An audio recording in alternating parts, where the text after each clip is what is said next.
Those earliest motorized contraptions first huffed and puffed their way into America's consciousness in the years just before the turn of the century.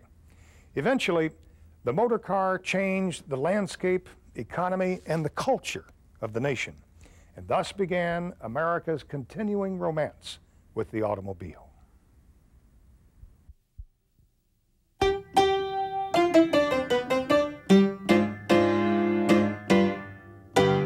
America and Americans have traveled a remarkable journey in the automobile.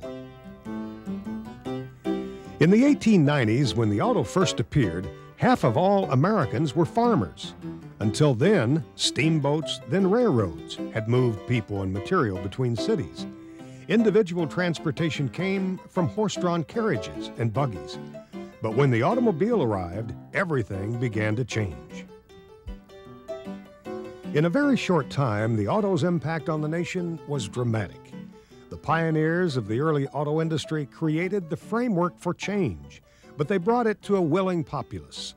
The resourcefulness and ingenuity of ordinary Americans embraced the evolving automobile, and man and machine were joined. Some experts say it's hard to exaggerate the impact of the auto on American society.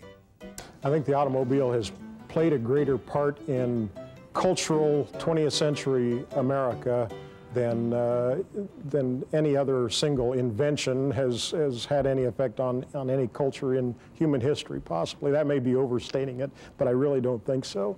Americans are in the automobile and behind the wheel and on the road, and that's where they prefer to be, and because of that, we have a whole culture that's devoted to the automobile. But the story of the automobile is also the story of getting there, of country drives past nearby cornfields, and country drives that spanned the continent.